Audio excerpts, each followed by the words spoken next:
ഞാൻ ബസൂക്ക ആദ്യ ദിവസം തന്നെ കാണാൻ 3 കാരണങ്ങളുണ്ട്. 1, മമ്മൂട്ടി ഇപ്പോൾ തിരഞ്ഞെടുക്കുന്ന തിരക്കഥകളുടെ, സിനിമകളുടെ ഒരു വൈവിധ്യം. 2, മമ്മൂട്ടി വീണ്ടും മറ്റൊരു പുതുമുഖ സംവിധായകന് അവസരം കൊടുക്കുന്നു. മമ്മൂട്ടി തന്നെ അവസാനം ഇട്ട ഫേസ്ബുക്ക് പോസ്റ്റിൽ പറഞ്ഞതുപോലെ എല്ലാ പുതിയ ആളുകൾക്കും പുതിയതായി എന്തെങ്കിലും പറയാൻ കാണുമല്ലോ. അപ്പോൾ സിനിമ കാണാനുള്ള 3ാമത്തെ കാരണം ബസൂക്ക എന്ന പേരിനോട് തോന്നിയ ഒരു ആകർഷണത്വമാണ്.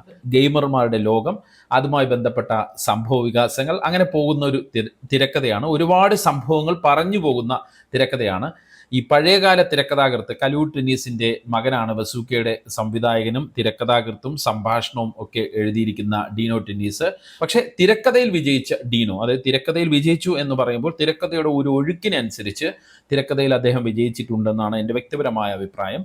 ആ തിരക്കഥയിൽ വിജയിച്ച ഡീനോ പക്ഷേ സംവിധാനത്തിൽ വിജയിച്ചു എന്ന് എനിക്ക് പറയാൻ കഴിയില്ല. കാരണം വലിയ ഹെവി സബ്ജക്റ്റാണ്. അത് വേണ്ട രീതിയിൽ സംവിധായകന് കയ്യൊതുക്കത്തോടുകൂടി കൈകാര്യം ചെയ്യാൻ കഴിഞ്ഞോ എന്ന് ചോദിച്ചാൽ പറ്റിയില്ല എന്നാണ് എൻ്റെ വ്യക്തിപരമായ ഉത്തരം. മമ്മൂട്ടി എന്ന പരീക്ഷണങ്ങൾ ഇഷ്ടപ്പെടുന്ന നടനെ സംബന്ധിച്ചിടത്തോളം ബസൂക്കയിലെ കഥാപാത്രം ത്രില്ലിംഗ് ആണ്. ഒരുപക്ഷെ മമ്മൂട്ടി അല്ലാതെ മറ്റൊരു സൂപ്പർ സ്റ്റാറും ഇന്ന് മലയാള സിനിമയിലോ ഇന്ത്യൻ സിനിമയിലോ ഇത്തരം ഒരു കഥാപാത്രം ചെയ്യില്ല എന്ന് നമുക്ക് ഉറപ്പിച്ച് പറയാം.